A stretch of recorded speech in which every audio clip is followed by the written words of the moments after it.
പരിശുദ്ധ പരമദിവ്യകാരുണ്യത്തിന്. അപ്പോൾ ഈ ധ്യാനത്തിലെല്ലാം എൻ്റെ മക്കള് ഉടമ്പടിയുടെ ഒരു ഹൃദയം എന്താണെന്ന് അറിയണം.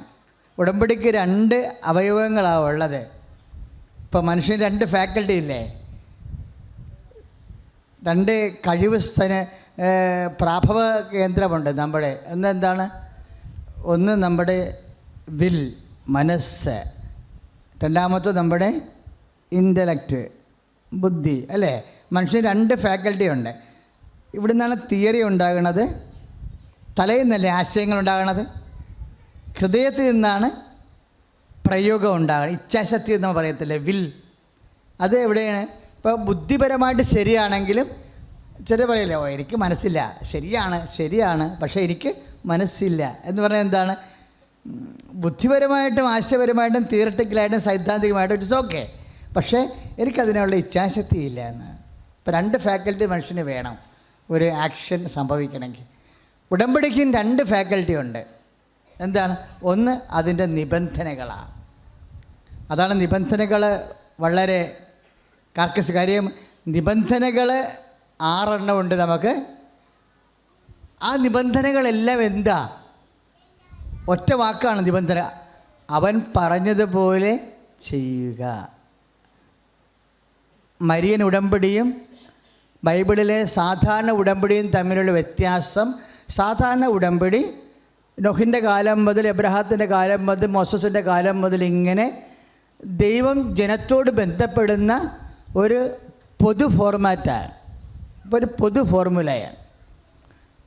അപ്പം അതിൻ്റെ ഒരു വിഷയം മനുഷ്യൻ വാഗ്ദാനം പ്രാപിക്കാൻ മനുഷ്യൻ, ഇപ്പോൾ എബ്രഹാം ദൈവത്തിൻ്റെ വാഗ്ദാനം എങ്ങനെയാണ് പ്രാപിച്ചത്? വിശ്വാസം അതിലേക്ക് ഇൻവെസ്റ്റ് ചെയ്യുമ്പോഴാണ് വാഗ്ദാനം പ്രാപിക്കുന്നത്. പക്ഷേ വാഗ്ദാനം പ്രാപിക്കുമ്പോഴും ഒരു വിഷയമുണ്ട്. എന്താണ്? അതിൻ്റെ സമയം അപ്പോഴും നമുക്ക് കൺട്രോൾ ചെയ്യാൻ പറ്റത്തില്ല. എബ്രഹാത്തിന് ദൈവം കൊടുത്ത വാഗ്ദാനത്തിൻ്റെ മേൽ പ്രാപിക്കാൻ സമയത്തിൻ്റെ മേൽ കൺട്രോൾ ഇല്ലാത്തത് കൊണ്ടാണ് ഇസഹാക്ക് ജനിക്കാൻ താമസിച്ച കൊണ്ട് സാറ എബ്രഹാത്തിനെ സമ്മർദ്ദത്തിലാക്കി ഹാഗറിനെ കൊണ്ട് കുഞ്ഞിനെ പ്രസവിപ്പിച്ചത്. ആ സമയത്തിന് മേൽ കൺട്രോൾ ഇല്ലാതെ വന്നപ്പോൾ സംഭവിച്ച വിഷയമാണത്. പക്ഷെ മരിയൻ ഉടമ്പടിയിലാകുമ്പോൾ നമ്മുടേത് എന്താ? മരിയൻ ഉടമ്പടിയാണ്. മരിയൻ ഉടമ്പടി പ്രത്യേകത എന്താണ്? സമയത്തിൻ്റെ മേലുള്ള അമ്മയുടെ അധികാരമാണത്. അതാണ് സാധാരണ ഉടമ്പടിയും മരിയൻ ഉടമ്പടിയും തമ്മിലുള്ള വ്യത്യാസം. സമയമായില്ല എന്ന് അമ്മ ഈശോയോട് പറയുമ്പോൾ, ഈശോ അമ്മയോട് പറയുമ്പോൾ അമ്മയ്ക്ക് പരിശുദ്ധാത്മാവ് നിറഞ്ഞ ആളാണ്.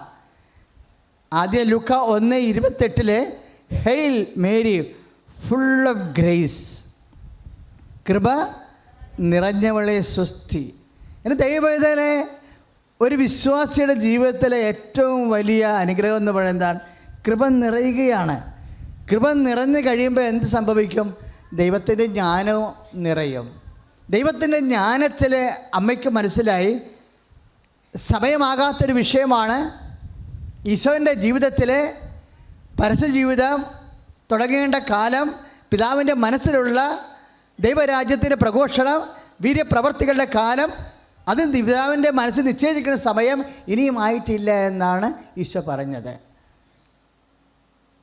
ആ സമയത്തെ പിടിച്ചിറക്കി കൊണ്ടുവരാൻ വേണ്ടി പരിശുദ്ധ അമ്മയ്ക്ക് ലഭിച്ച പരിശുദ്ധാത്മാവിൻ്റെ ജ്ഞാന ഉപദേശമാണ് അവൻ പറഞ്ഞതുപോലെ ചെയ്യുക എന്നുള്ളത്. അല്ല വെള്ളം കോരാനും പണി നിറക്കാനുള്ള വിഷയമല്ലത്. ബൈബിൾ ആകമാനം ഉപയോഗിക്കുന്ന വാക്കാണ്. ഇതുപോലെയുള്ള ഒരു പ്രതിസന്ധി സീനായി മലമുകളുടെ താഴ്വരെ സംഭവിക്കും. എന്താണ് സംഭവിക്കുന്നത്? മോസസിനെ അവർ രഹസ്യമായിട്ട് കൊല്ലാൻ തീരുമാനിക്കും. അവരുടെ മനസ്സതാണ് വെളിപ്പാക്കുന്നത്. എന്താ കാര്യം? വാഗ്ദാന നാട് പ്രാപിക്കുക എന്നുള്ളത് നിസ്സാരമായ കാര്യമല്ല. അതിൻ്റെ ഏറ്റവും വലിയ പ്രശ്നം എന്താണ്? ജെറിക്കോ കോട്ടയാണ്. ജെറിക്കോ കോട്ട രാക്ഷസന്മാരുടേതാണ്. അവർ യുദ്ധ നൈപുണ്യമുള്ളത് കാരണം ഇസ്രയേലുമായിട്ട് യുദ്ധം ചെയ്യാൻ പറ്റത്തില്ല. ഇസ്രയേലിന് യുദ്ധത്തിൻ്റെ പരിപാടി അല്ലായിരുന്നു. ഈജിപ്തിലെ അവർ ഇഷ്ടിക പണിക്കാരായിരുന്നു. അപ്പോൾ തീർച്ചയായിട്ടും ജെറിക്കോ കോട്ടയിൽ ചെല്ലുമ്പോൾ അവരെല്ലാവരും ഇവരെ കൊന്നു കളയും. ബാക്കി കുറേ പേര്, 1-2 പേര്, 1,00,000 പേര് അവശേഷിച്ചാലും ജോർദാൻ നദി ചെല്ലുമ്പോൾ അവിടെയും പ്രശ്നമാകും. എന്താണ്?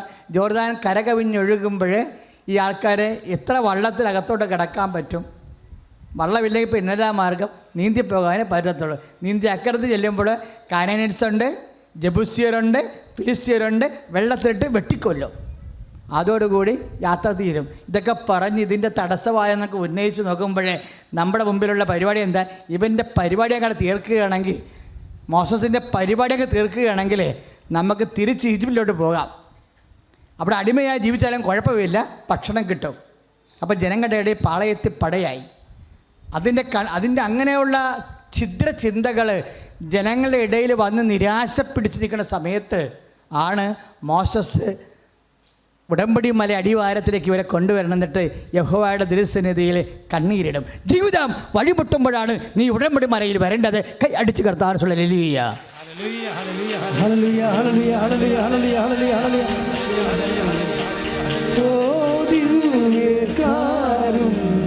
സ്നേഹമേ അങ്ങേക്കൊരായിരം സ്തോത്രമേ. ഒരുമിച്ച് എല്ലാവരും ഓ ദിവ്യകാരുണ്യ സ്നേഹമേ അങ്ങേക്കൊരായിരം സ്തോത്രമേ. പരിശുദ്ധ പരമദിവ്യകാരുണ്യത്തിന് ഏറ്റു പ്രാർത്ഥികർത്താവായ ദൈവമേ, ജീവിക്കുന്ന അങ്ങയുടെ സന്നിധാനത്തിൽ ആരാധന നടത്തുന്ന ഓരോ മകനെയും മകളെയും നീ ആശീർവദിക്കണമേ. ഈ ശുശ്രൂഷ ലോകാന്തരങ്ങളിലെ ഇരുന്നു കൊണ്ട് മാധ്യമങ്ങളിലെ പ്രാർത്ഥിച്ച് പങ്കെടുക്കുന്ന ഓരോ മകനെയും മകളെയും എപ്പോഴും സ്പർശിക്കണമേ. ദൈവത്തിന്റെ കരുണ ചൊരിയട്ടെ. ഹല്ലേലൂയ. ഓ ദിവ്യകാരുണ്യ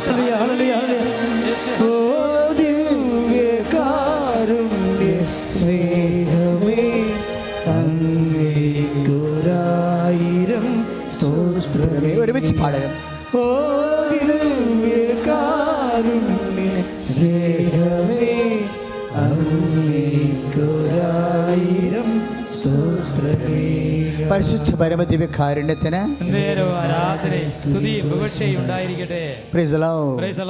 അപ്പോൾ ദൈവം പറഞ്ഞു, ഇത്രയും വിഷമിക്കേണ്ട, നിൻ്റെ ചങ്ക് പതറേണ്ട കാര്യമില്ല. ജനങ്ങളോട് പറയണം, അവരുടെ ജീവിത പ്രതിസന്ധി പരിഹരിക്കാൻ ഞാൻ അവരുടെ കൂടെ വരും. Praise the Lord. ഉടമ്പടി ദൈവം നമ്മുടെ കൂടെ വരുന്ന പ്രാർത്ഥനയാണ്. ഞാൻ അവരുടെ കൂടെ വരും. പക്ഷേ നീ ഒരു കാര്യം ചെയ്യണം, അവരോട് കുറച്ച് കാര്യങ്ങൾ പറഞ്ഞു കൊടുക്കണം. ഞാനവിടെ കൂടെ വരുന്നതിന് കുറച്ച് കാര്യങ്ങളുണ്ട്. ഒന്ന്, അവർ വ്യഭിചരിക്കാൻ പാടില്ല. അതാണ് ആദ്യം പറയണത്. പിന്നെ അവർ പരസ്പരം കൊല്ലാൻ പാടില്ല. പിന്നെ എന്താ? അവർ മാതാപിതാക്കന്മാരെ ബഹുമാനിക്കണം. പിന്നെ എന്താ? എൻ്റെ സ്ഥാനത്ത് ആരെയും സബ്സ്റ്റിറ്റ്യൂട്ട് ചെയ്യരുത്. പൊയ് ദൈവങ്ങളെ സങ്കല്പിച്ചുണ്ടാക്കരുത്. ഞാനാണ് അവരുടെ ദൈവമെന്ന്. സുദുര ഹല്ലേലൂയ ഹല്ലേലൂയ. യേശു സ്തോത്രം. ഹല്ലേലൂയ ഹല്ലേലൂയ ഹല്ലേലൂയ ഹല്ലേലൂയ. ഓ ദിവ്യകാരുണ്യ സ്നേഹമേ അങ്ങേക്കൊരായിരം സ്തോത്രമേ. ശ്രദ്ധിച്ചെല്ലാവരും. ഓ ദിവ്യകാരുണ്യ സ്നേഹമേ അങ്ങേക്കൊരായിരം സ്തോത്രമേ. അമ്മ മാതാവിനും ഈശോയ്ക്കും 1000 നന്ദി സ്തുതി അർപ്പിക്കുന്നു. എൻ്റെ പേര് ജോഷി, ഇതെൻ്റെ ഹസ്ബൻഡ് ഷാജു, ഇത് ഞങ്ങളുടെ കുഞ്ഞ് ലൂക്ക് അലക്സാണ്ടർ ഷാജു. ഞങ്ങൾ 2016 ഫസ്റ്റ് കൃപാസനത്തിൽ വന്നത്. ഞങ്ങളുടെ മാരേജ് കഴിഞ്ഞത് 2016. അപ്പോൾ ഇവിടെ വരുമ്പോൾ തന്നെ ഞങ്ങളൊരു കുഞ്ഞിന് വേണ്ടിയിട്ടായിരുന്നു മാതാവിനോട് ആദ്യമേ പ്രാർത്ഥിച്ചുകൊണ്ടിരുന്നത്. 2018 ഞങ്ങൾ എൻ്റെ ഉടമ്പടി എടുക്കുന്നത്. അപ്പോൾ ഉടമ്പടി എടുക്കുമ്പോഴും ഉടമ്പടി പുതുക്കുമ്പോഴും ഞങ്ങളുടെ ആദ്യത്തെ നിയോഗമായിരുന്നു ഞങ്ങൾക്കൊരു കുഞ്ഞെന്ന് പറയുന്നത്. ഇതിൻ്റെ ഇടയ്ക്ക് ഞാൻ 2023 ഇവിടെ സാക്ഷ്യം പറഞ്ഞിട്ടുണ്ടായിരുന്നു. 2023 എൻ്റെ ഹസ്ബൻഡിന് സ്ട്രോക്ക് വന്നായിരുന്നു. അപ്പോൾ അതിൽ നിന്ന് മാതാവ് ഞങ്ങളെ എങ്ങനെയാണ് അനുഗ്രഹിച്ചതെന്നും ഞങ്ങളെങ്ങനെയാണ് കാനഡ പോയതെന്നും എല്ലാം ഞാൻ ആ സാക്ഷ്യത്തിൽ പറഞ്ഞിട്ടുണ്ട്. അപ്പോൾ അതിൻ്റെ ബാക്കിയായിട്ടായിരുന്നു ഞാൻ ഇപ്പോൾ പറയുന്നത്. ഞാൻ ഒറ്റയ്ക്കായിരുന്നു സ്റ്റഡി വിസയിൽ പോയത്. അത് കഴിഞ്ഞിട്ട് എൻ്റെ ഹസ്ബൻഡിന് അങ്ങോട്ട് വരാനായിട്ട് ആൾക്ക് മെഡിക്കൽ ഇഷ്യൂ ഉള്ളത് കൊണ്ട് തന്നെ വിസയ്ക്ക് പ്രോബ്ലം ഉണ്ടാകുമെന്ന് ഞങ്ങൾ നന്നായി പേടിച്ചു. അപ്പോൾ മാതാവിനോട് പ്രത്യക്ഷീകരണ പ്രാർത്ഥനയും വിശ്വാസ പ്രമാണവും എല്ലാ ദിവസവും ഞാനവിടെ ബസ്സിൽ യാത്ര ചെയ്യുമ്പോഴായിരുന്നാലും പുള്ളിക്കാരനായിരുന്നാലും ഇവിടെ ഇരിക്കുമ്പോഴും പ്രത്യക്ഷീകരണ പ്രാർത്ഥനയും വിശ്വാസ പ്രമാണവും എപ്പോഴും പ്രാർത്ഥിച്ചുകൊണ്ടിരിക്കുകയായിരുന്നു. ഞങ്ങൾ പ്രതീക്ഷിക്കുന്നതെന്ന് ഫാസ്റ്റായിട്ട് തന്നെ ആളുടെ വിസ പ്രോസസ്സ് എല്ലാം ഫാസ്റ്റായിട്ട് തന്നെ നടന്നു. ആൾക്ക് എത്രയും പെട്ടെന്ന് തന്നെ എൻ്റെ അടുത്ത് എത്താൻ വേണ്ടി പറ്റി. അത് കഴിഞ്ഞിട്ട് എനിക്ക് എൻ്റെ സ്റ്റഡി വിസ കഴിഞ്ഞിട്ട് വർക്ക് പെർമിറ്റിലോട്ട് ആകാനായിട്ട് എനിക്ക് മെഡിക്കൽ എടുക്കണമായിരുന്നു. അപ്പോൾ എൻ്റെ ഓൾറെഡി എൻ്റെ പഴയ മെഡിക്കൽ ഉണ്ട്, എന്നാലും പുതിയ മെഡിക്കൽ എടുത്ത് അത് അപ്ലൈ ചെയ്യാമെന്ന് പറഞ്ഞ് ഞാൻ മെഡിക്കലിന് പോയതായിരുന്നു. അപ്പോൾ മെഡിക്കലിന് പോയപ്പോഴേക്കും എന്നോട് അവിടെ നിന്ന് അവർ പറഞ്ഞു എനിക്ക് മെഡിക്കൽ ചെയ്യാൻ പറ്റില്ല, ഞാൻ പ്രഗ്നൻ്റ് ആണ്. അത് ആക്ച്വലി ഒരു മിറാക്കിളാണ്. ഞാൻ 2016 പോലെ തന്നെ മാതാവിനോട് ഒരുപാട് പ്രാർത്ഥിക്കുമായിരുന്നു. വയറ്റിൽ നമ്മുടെ ഉടമ്പടി തൈലമിട്ട് എപ്പോഴും പ്രാർത്ഥിക്കുമായിരുന്നു. മാതാവിൻ്റെ പത്രം എപ്പോഴും ഞങ്ങളുടെ ബെഡിലുണ്ടാവും, എപ്പോഴും ഞങ്ങളത് വച്ചേക്കും. അപ്പോൾ എനിക്ക് എല്ലാവരും മെഡിക്കൽ എടുക്കണ്ടെന്ന് പറയുമ്പോഴും എന്തോ എനിക്ക് മെഡിക്കലിന് പോകണം എന്നുള്ളൊരിതുണ്ടായിരുന്നു. പോയപ്പോഴാണ് ഞാൻ അറിയുന്നത് ഞാൻ പ്രഗ്നൻ്റ് ആണെന്നും. അത് മാതാവിൻ്റെ ഒരു അനുഗ്രഹത്താൽ മാത്രമാണ്. കാരണം ഞങ്ങൾ ഇവിടെ പല ഹോസ്പിറ്റലിൽ പോയി, അവസാനം ഞങ്ങൾക്ക് അങ്ങനെ ഒരു പ്രോബ്ലമായിട്ട് ആരും ഒരു ഡോക്ടേഴ്സൊന്നും പറഞ്ഞില്ല. എന്നാലും അവർ ഇത്രയും വർഷം ആയതുകൊണ്ട് IVF പറഞ്ഞു. അപ്പോഴും IVF ഞങ്ങൾക്ക് ഒരു താല്പര്യം ഇല്ലായിരുന്നു. ഞങ്ങൾ മാതാവ് തരും എന്നൊരു വിശ്വാസത്തിൽ തന്നെയായിരുന്നു ഞങ്ങൾ മുമ്പോട്ട് പോയിക്കൊണ്ടിരുന്നത്. മാതാവിന് ആ ഒരു ടൈം ആയപ്പോഴേക്കും മാതാവ് ഞങ്ങൾക്ക് ആ കുഞ്ഞ് അവിടെ ജനിക്കാനും മാതാവ് ഞങ്ങൾക്ക് അവിടെ വെച്ച് ഞങ്ങൾക്ക് ആ ഒരു മിറാക്കിൾ പോലെ ആ ബേബിയെ ഞങ്ങൾക്ക് തരുകയും ചെയ്തു. അതിന് ഞാൻ മാതാവിനും ഈശോയ്ക്കും 1000 നന്ദിയും സ്തുതിയും പറയുന്നു. അതോടൊപ്പം ഞാൻ അവിടെ പോകുമ്പോഴും പഠിക്കാൻ പോകുമ്പോഴും എൻ്റെ ഹസ്ബൻഡ് എപ്പോഴും ഒരു പ്രൗഡ് ഹസ്ബൻഡ് പോലെയായിരുന്നു. എപ്പോഴും നല്ല മാർക്കോടെ പാസ്സായി അങ്ങനെ നല്ലൊരു പുള്ളിക്കാരനൊരു 80% അങ്ങനെയൊക്കെ എപ്പോഴും പറയുമായിരുന്നു. പക്ഷേ എനിക്ക് അത് ഇത്രയും കിട്ടുമെന്ന് എനിക്കൊരു പ്രതീക്ഷയില്ലായിരുന്നു. അപ്പോൾ എല്ലാ എക്സാമിന് പോകുമ്പോഴും എല്ലാ അസൈൻമെൻറ്റ്സ് ചെയ്യുമ്പോഴും എപ്പോഴും എൻ്റെ കയ്യിൽ ഉടമ്പടി കാശ് രൂപം ഉണ്ടാവും. എപ്പോഴും ഞാൻ കാശ് രൂപം വെച്ച് മാതാവിനോട് പറയും എനിക്ക് ഇച്ചനെ ഹാപ്പി ആക്കണം അമ്മേ, വിചാരിക്കുന്ന പോലെ ഒരു മാർക്ക് തരണേന്ന് പ്രാർത്ഥിക്കുമായിരുന്നു. അപ്പോൾ എനിക്ക് ഡിസ്റ്റിങ്ഷനോടുകൂടെ എനിക്ക് എൻ്റെ കോഴ്സ് കംപ്ലീറ്റ് ചെയ്യാൻ വേണ്ടി മാതാവ് സഹായിച്ചു. അതിന് ഞാൻ മാതാവിനോട് 1000 നന്ദി സ്തുതിയും പറയുന്നു. അതോടൊപ്പം തന്നെയാണ് എൻ്റെ ഞാൻ കോഴ്സ് ചെയ്യുമ്പോൾ തന്നെ എൻ്റെ കോഴ്സിൻ്റെ കൂടെയുള്ള ജോലി തന്നെ എനിക്ക് കിട്ടി പാർട്ട് ടൈമായിട്ട്. അപ്പോൾ അത് കോഴ്സ് കഴിഞ്ഞാൽ എനിക്ക് പലർക്കും അവിടെ ഇപ്പോൾ കാനഡയിൽ സിറ്റുവേഷൻ വെച്ച് ജോലി ഭയങ്കര ഒരു ഇതായിട്ട് പോയിക്കൊണ്ടിരിക്കുക. ബട്ട് എനിക്ക് കോഴ്സ് കഴിഞ്ഞ് ഞാൻ എവിടെ ജോലി ചെയ്തുകൊണ്ടിരുന്നോ അവിടെ തന്നെ അവരെനിക്ക് ഫുൾ ടൈം, എനിക്ക് ജോലി ഇല്ലാതെ എന്നൊരു സിറ്റുവേഷൻ എനിക്ക് ഉണ്ടായിട്ടില്ല. ഞാൻ പഠിച്ച ഉടനെ തന്നെ എനിക്ക് ജോലിക്ക് പോകുന്നിടത്ത് നിന്നും അല്ലാതെ തന്നെ എനിക്ക് 3 ഓഫർ ലെറ്റർ വന്നു. അത് ഞാൻ മാതാവിനോട് ഒരുപാട് പ്രാർത്ഥിച്ചു, അമ്മേ എനിക്ക് അങ്ങനെ ഒരു ജോലി ഇല്ലാതിരിക്കേണ്ട ഒരു സിറ്റുവേഷൻ ഉണ്ടാക്കരുതെന്ന് ഞാൻ ഒരുപാട് പ്രാർത്ഥിച്ചു. ആ സമയത്തായിരുന്നു മാതാവ് എനിക്ക് 3 ഓഫർ ലെറ്റർ വന്നു. അതിൽ ഞാൻ പൊയ്ക്കൊണ്ടിരിക്കുന്നിടത്ത് തന്നെ എനിക്ക് ഫുൾ ടൈം ജോലി മാതാവ് തന്നു. അതിനും മാതാവിന് 1000 നന്ദി സ്തുതിയും പറയുന്നു. ഇതിനോടൊപ്പം തന്നെ എനിക്ക് പറയാനുള്ളത്, എനിക്ക് ഡെലിവറിയുടെ കൂടെ തന്നെ എനിക്ക് ജോയിൻറ്റ് പെയിൻസ് വന്നായിരുന്നു. അപ്പോൾ ഞങ്ങൾ രണ്ടുപേരും മാത്രം അവിടെ ഉള്ളത്. അപ്പോൾ ഞങ്ങൾക്ക് ഒരു എക്സ്പീരിയൻസ് ഇല്ല ബേബീനെ എങ്ങനെയാവും എന്നുള്ളത് ഭയങ്കര ഒരു കൺസേൺ ആയിരുന്നു. എങ്ങനെയാവും എന്താവും എന്ന് ഭയങ്കര ടെൻഷനായിരുന്നു, എങ്ങനെ മാനേജ് ചെയ്യുമെന്നുള്ളത്.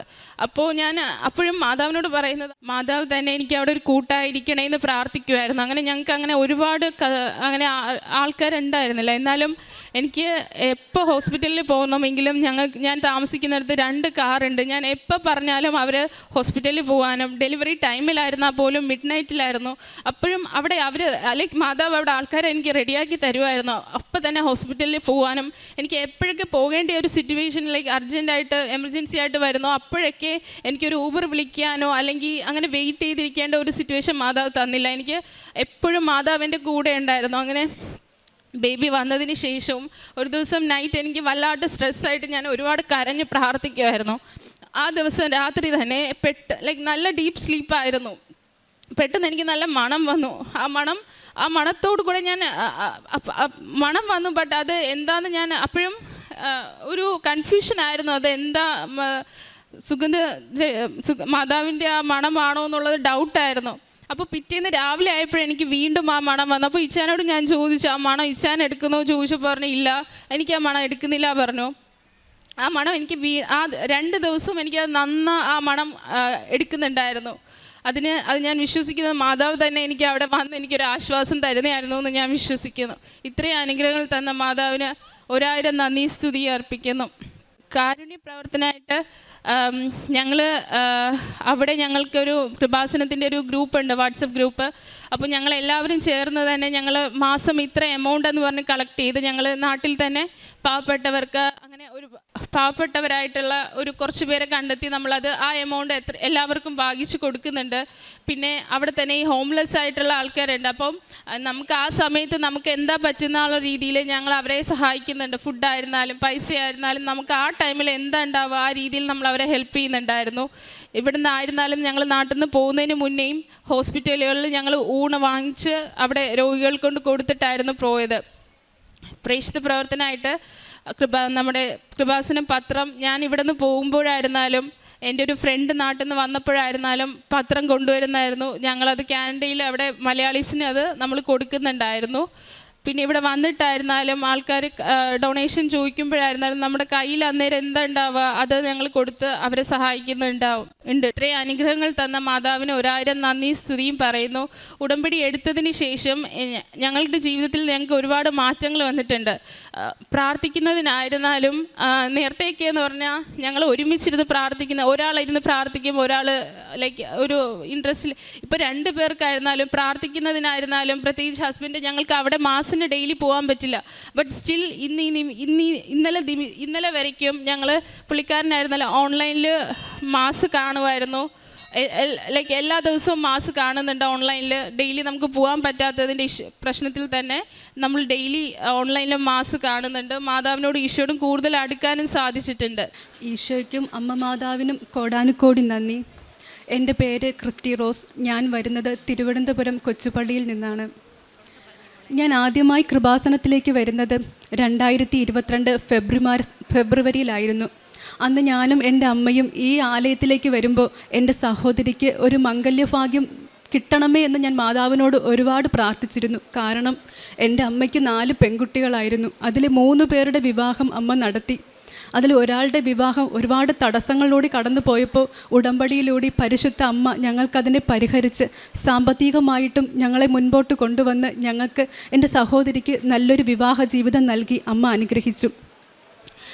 എൻ്റെ ഭവനത്തിൽ തന്നെ ഞങ്ങൾ ഒരുപാട് അംഗങ്ങൾ കൂടുതലായതിനാൽ ഞങ്ങളൊന്ന് മാറി താമസിച്ചാലോ എന്ന് എല്ലാവരും കൂടി ഒന്ന് തീരുമാനിച്ചു. അങ്ങനെ ഒരു ഭവനത്തിന് വീട്ടിന് വേണ്ടി ഞങ്ങൾ ഒരുപാട് അന്വേഷിച്ചുവെങ്കിലും ഞങ്ങൾക്ക് കിട്ടിയില്ല. അവസാനം ഞാൻ മാതാവിൻ്റെ പ്രത്യക്ഷീകരണ പ്രാർത്ഥന വല്ലാതെ ഒരുപാട് വിശ്വാസത്തോടു കൂടി ഞാൻ ചൊല്ലി, അമ്മ മാതാവേ, എനിക്കും എൻ്റെ കുടുംബത്തിനും ഒരുമിച്ച് താമസിക്കാൻ ഒരു വാടകയ്ക്കൊരു വീട് അമ്മ ഒരുക്കി തരണമേ എന്ന് ഞാൻ പ്രാർത്ഥിച്ചു. പ്രത്യക്ഷീകരണത്തിൻ്റെ പ്രാർത്ഥന വിശ്വാസത്തോടു കൂടി തന്നെ ഞാൻ ചൊല്ലി. ഒരാഴ്ച കഴിഞ്ഞില്ല, ഒരു പുതിയ വീട് പാലുകാച്ചി ആ വീട്ടുടമസ്ഥർ അതിൻ്റെ ചാവി ഞങ്ങളെ ഏൽപ്പിച്ചു. ഇന്ന് ഞങ്ങൾ 2 വർഷം കൊണ്ട് ആ പുതിയ വീട്ടിൽ തന്നെയാണ് താമസം. അതിനുശേഷം ഞാൻ ഈ കൃപാസനത്തിലേക്ക് വരുന്നത് 2025 ജാനുവരി 19 അന്ന് ഞാൻ വരുമ്പോൾ ഈ ആലയത്തിൻ്റെ ഫ്രണ്ടിൽ ഞാൻ നിൽക്കുന്ന സമയം എൻ്റെ ഉള്ളിലേക്ക് കടന്നു വന്നത് ഈശോ നിലത്ത് വീണ് കിടന്ന ഒരു വ്യക്തിയെ കൈ പിടിച്ച് എഴുന്നേൽപ്പിക്കുന്നതായിട്ട് ഒരു അനുഭവം എനിക്കുണ്ടായി. അപ്പം ഞാൻ ഈശോയോട് പറഞ്ഞു, ഈശോയെ, ദുബായിൽ ഞങ്ങൾക്കുണ്ടായിരുന്ന ബിസിനസ്സൊക്കെ തകർന്ന് വലിയൊരു ഭാരം കടമായിട്ട് എൻ്റെ ഭർത്താവ് നാട്ടിലേക്ക് വന്നു. ഇനി എന്ത് ചെയ്യണമെന്നറിയാത്ത നിമിഷം ഞാൻ അമ്മ മാതാവേ, ഞങ്ങൾക്ക് വേണ്ടി എന്തെങ്കിലും ചെയ്യണമെന്ന് കരുതി 2024 ഡിസംബർ മാതാവിൻ്റെ പ്രത്യക്ഷീകരണത്തിൻ്റെ അന്ന് ഞാൻ പ്രാർത്ഥിച്ചിരുന്നു. അപ്പം പുതുക്കാൻ വേണ്ടി ഞാൻ വന്നപ്പം എനിക്ക് ആദ്യമായിട്ടുണ്ടായ അനുഭവം ഇതായിരുന്നു. നിലത്ത് വീണ് കിടക്കുന്ന ഒരു വ്യക്തിയെ ഈശോ കൈ കൊടുത്ത് പിടിച്ചെഴുന്നേൽപ്പിക്കുന്ന ഒന്നാണ്. ഞാൻ ആ ഒരു അനുഭവം ഞാനത് വിശ്വാസത്തോടു കൂടി ഞാൻ മാതാവിനോട് പറഞ്ഞു, മാതാവേ, ഇനി എൻ്റെ ജീവിതത്തിൽ നന്മ വരാൻ പോകുന്നുവെന്ന് ഞാൻ ഉറച്ച് വിശ്വസിച്ചു.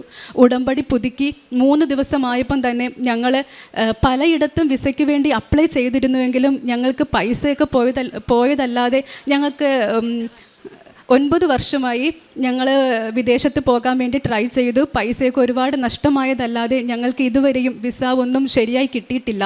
അപ്പം ഇവിടെ മാതാവിൻ്റെ സന്നിധിയിൽ വന്ന് ഉടമ്പടി പുതുക്കി 3 ദിവസം കഴിഞ്ഞപ്പോൾ തന്നെ ഞങ്ങൾ ഒരു ഏജൻസിയെ കണ്ടു, വിസയ്ക്ക് വേണ്ടി അപ്ലൈ ചെയ്തു. എല്ലാ ദിവസവും മുടങ്ങാതെ ഞാനും എൻ്റെ 2 പെൺകുട്ടികളും മാതാവിനോട് എല്ലാ ദിവസവും ജപമാല ചൊല്ലുമായിരുന്നു. ഞങ്ങൾ പള്ളിയിൽ പോകുമായിരുന്നു. പ്രത്യക്ഷീകരണത്തിൻ്റെ പ്രാർത്ഥന എൻ്റെ മൂത്ത മോള് തന്നെ മുൻപോട്ട് വന്ന് ലീഡ് ചെയ്യുമായിരുന്നു. ഞങ്ങൾ ഉറച്ച് വിശ്വസിച്ച് ഞങ്ങൾ പ്രാർത്ഥിച്ചു, ഇത്തവണ മാതാവ് ഞങ്ങളുടെ ഈ 9 വർഷത്തെ കാത്തിരിപ്പ് മാതാവ് ഞങ്ങൾക്ക് മാറ്റി, ഞങ്ങൾക്ക് ഈ വിസ തടസ്സം മാറ്റി ഞങ്ങൾക്ക് വിസ നൽകുമെന്ന് ഞങ്ങൾ ഉറച്ച് വിശ്വസിച്ചു.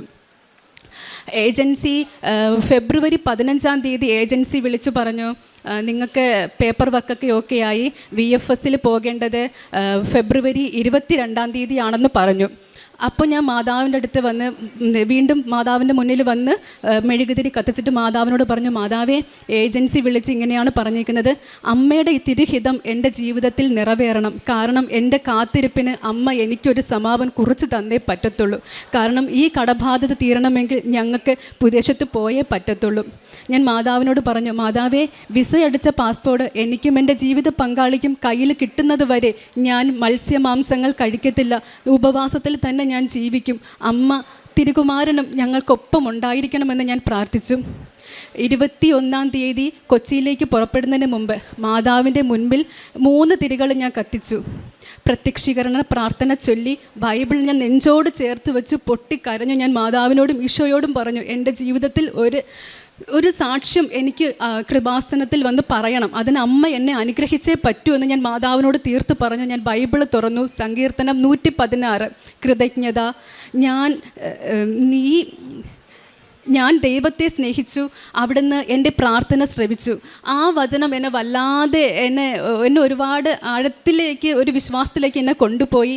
ഞാൻ പോകുന്ന വഴിയിലൊക്കെ ഞാൻ മാതാവിനോട് പ്രാർത്ഥിച്ചു, മാതാവേ, അമ്മയുടെ പ്രത്യക്ഷീകരണത്തിൻ്റെ സാക്ഷിയാക്കി എൻ്റെ കുടുംബത്തെ നീ മാറ്റണമേ എന്ന് ഞാൻ പ്രാർത്ഥിച്ചു. കൊച്ചിയിലെ VFSൻ്റെ ഓഫീസിൽ നിൽക്കുമ്പോൾ ഞാൻ മാതാവിൻ്റെ അടുത്ത് പ്രാർത്ഥിച്ചു, മാതാവേ, ഈ സാക്ഷ്യങ്ങളിൽ എല്ലാവരും പറയുന്നില്ലേ എന്തെങ്കിലും ഒരു അടയാളം, അവരൊക്കെ ചോദിച്ചപ്പോൾ അമ്മ കൊടുത്തു. അതേപോലെ അമ്മ എനിക്കും ഒരടയാളം, അമ്മ എനിക്കും എൻ്റെ കുടുംബത്തിനും കൂടെ ഉണ്ട് എന്നൊരടയാളം അമ്മ എനിക്ക് കാണിച്ചു തരണമെന്ന് VFS ഓഫീസിൻ്റെ മുന്നിൽ നിന്നുകൊണ്ട് ഞാൻ പ്രാർത്ഥിച്ചു. കുറച്ച് കഴിഞ്ഞില്ല, ഒരു ആൻറ്റി കുറേ പത്രങ്ങളുമായിട്ട്, കൃപാസനം പത്രങ്ങളുമായിട്ട് ഞങ്ങളുടെ അടുത്തേക്ക് വന്നു. ഞങ്ങൾക്ക് എല്ലാവർക്കും പത്രം തന്നു. അതെനിക്കൊരു വലിയൊരു അനുഭവമായിരുന്നത്. ഞാൻ ആഗ്രഹിച്ച കാര്യം എനിക്ക് അവിടെ വെച്ച് തന്നെ അങ്ങ് മാതാവ് സാധിച്ചു തന്നു. പിന്നെ ഓഫീസിലേക്ക് ഞാൻ പോകുമ്പം വെഞ്ചരിച്ച കാശുരൂപവും വെഞ്ചരിച്ച ഉപ്പും ഞാൻ കൊണ്ടുപോയി ഓഫീസിന് ബയോമെട്രിക് പോകുന്ന മുമ്പ് ഓഫീസിൻ്റെ മുന്നിൽ ഞാനും എൻ്റെ ഹസ്ബൻഡും ഉപ്പിട്ട് ഞങ്ങൾ വിശ്വാസ പ്രമാണം ചൊല്ലിയിട്ടാണ് ഞങ്ങൾ ഓഫീസിനകത്ത് കയറി. പിന്നെ അവിടുത്തെ പ്രോസസ്സിങ് എല്ലാം കഴിഞ്ഞ് മാർച്ച് 5-ാം തീയതി എൻ്റെ പാസ്പോർട്ട് എൻ്റെ കയ്യിൽ കിട്ടുമ്പോൾ ഞങ്ങൾക്കതിൽ 2 പേർക്ക് UK പോകാനുള്ള വിസ ഉണ്ടായിരുന്നു.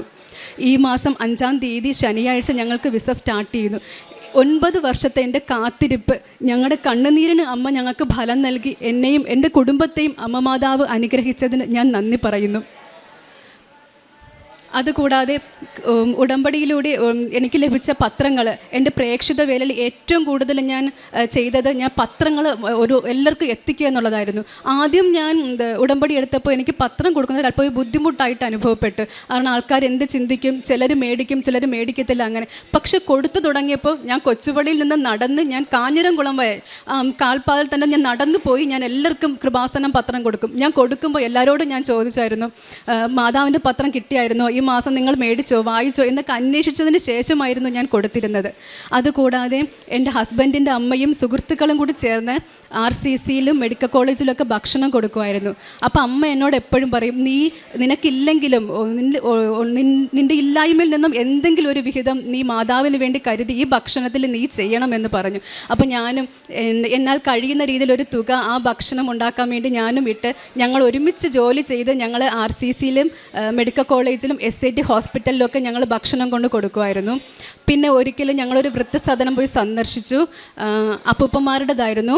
അന്ന് അവർക്കൊപ്പം ഞങ്ങൾ രാവിലെ മുതൽ ഉച്ച വരെ അവർക്കൊപ്പം ടൈം സ്പെൻഡ് ചെയ്തു.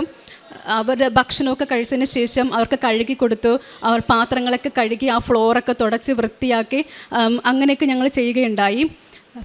അതുകൂടാതെ ഉടമ്പടി എടുത്തതിന് ശേഷം ഞാൻ ഇടയ്ക്കിടയ്ക്ക് പള്ളിയിൽ പോക്ക് മുടങ്ങുമെങ്കിലും ഞാൻ കുറച്ചും കൂടി എല്ലാ ദിവസവും കണ്ടിന്യൂസ് ആയിട്ട് ഞാൻ പള്ളിയിൽ പോകാൻ വേണ്ടി ഞാൻ ട്രൈ ചെയ്തു. എല്ലാ ദിവസവും ഞാൻ പള്ളിയിൽ പോവുകയും തന്നെ ചെയ്യുമായിരുന്നു. എല്ലാ ദിവസവും പ്രാർത്ഥിക്കുമ്പോൾ എൻ്റെ മക്കളെയും കൂടി ചേർത്തിരുത്തി തന്നെയായിരുന്നു ഞാൻ കുടുംബ പ്രാർത്ഥന ചൊല്ലാൻ തുടങ്ങിയത്.